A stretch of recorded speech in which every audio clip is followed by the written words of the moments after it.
Today I'll be answering the question, what happens when Hades and Stardew Valley do the devil's tango and pop out this fun, woolly little love child? Oh, this game is very dangerous. Playing on my slightly addictive tendencies with skill trees, upgrades, a town management part, and fun combat. Once you get into it, it's also a game that has no natural stopping point. There's always more stuff to do with the day and night cycle and the daily things to do. It's easy to find yourself playing for hours on end. 2 AM already? Was something I thought to myself a couple of times when playing this game.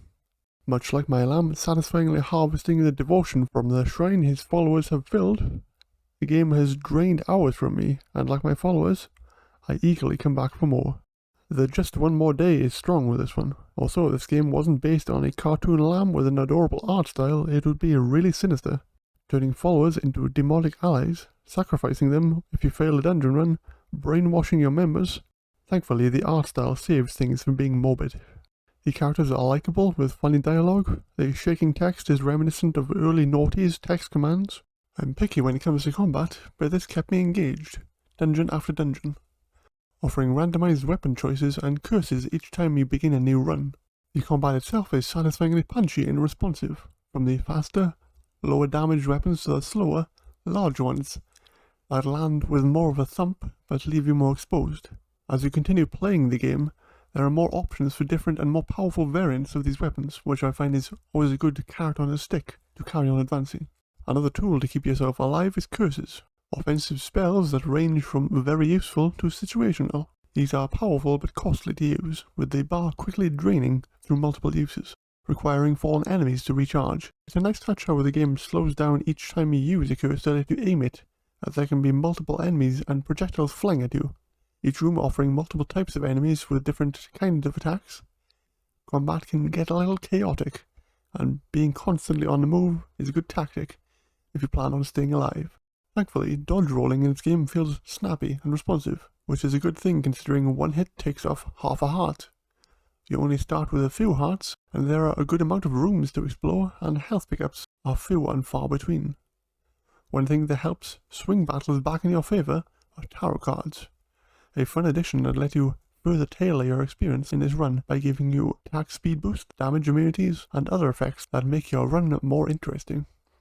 The enemy attacks are well animated and telegraphed. It rarely ever feels unfair, giving you a second or so to dodge. The boss battles are more challenging and require sussing out the movements and attack patterns if you want to get a few safe hits in. There were a few tough battles where careful and considered pokes gave way to desperate swinging as the boss changed its behaviour and I started to lose health. I played this on hard and did die a number of times on some of the more difficult boss fights, which is a bit of a punch in the gut when you die. If you don't sacrifice a follower, you lose resources, loot, equipment setups, and have to start from the beginning of the dungeon. You feel the failed runs more keenly when not only do your people actively lose faith in you, but time marches on during the runs, meaning that unfortunate things can and likely will happen during your runs. That can take 1 to 2 in-game days. Having an elder pop his clogs during a run can be a real drain on morale for the rest of your people. If your faith runs too low and the followers start a descent, there are options available, but this should be dealt with as soon as possible, as it can spread and is a little bit of a pain to root out. I like the amount of choices you are given, whether it be on the map, which resources to go after, or which treasures you want after a boss battle. Keeping your people fed, rested, clean and faithful, and your little village thriving is a big part of the game. Thankfully, it's done in a lot of fun ways. It can be done in an easy moving bar minigame. Farming is literally eating grass. If you're running low, don't judge me. Things were a little tight at the certain points in the starting hours. Cult of the Lamb is a rare game where you can tell somebody to eat shit and they will literally go and have a bowl full. This isn't good for the follower, but I only had to do it once on a strange follower request. You'll want to do these at the start as a curry favour with your people, earning you more upgradables, and denying the request comes at a steep hit to faith. There are a lot of building options to unlock and build. This adds to the sheer playability of the early game. It does fall off a little at the end once you've unlocked mostly everything, but this is true with most games. The game is full of fun little mini-games to keep even the most boring activities interesting, like cooking, fishing, and dice rolling to gamble. Knucklebones is no Gwent, but it is fun. One thing I've noticed about this game's retention It's to do with the Steam achievements. A lot of games fall off even for the achievement for starting the game, but this is a high percentage of players finishing trophies even halfway through the game, suggesting once people get into this, they stick around. It doesn't feel like an overstuffed game either. A general run-through clocking in at around 20 hours, you can be happy with your experience for the price. Day-to-day life in the camp is about appreciating the quieter moments, like watching your followers make friends and making them eat bowls of shit. I don't have the footage of my followers requesting it, you'll just have to take my word for it.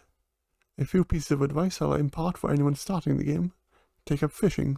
Trust me, it'll pay off later once you get a vendor. The fishing minigame is the least boring experience of fishing I've ever had. When out in a dungeon, harvest everything. Grass and bones are really handy. I built the crops around my scarecrow, totems and farm buildings, and it seemed to work quite well. Also, don't bother with possession curses. The possessed enemy attacks can still hit you, and it can't be attacked until it wears off. It's more of a pain than it is a help. If all this sounds like your cup of tea, at time of writing I believe this is on Game Pass. If not, it should be on Steam. There will likely be a sale sooner or later. I highly recommend it. Thanks for coming to my little corner of the internet. I'll see you next time.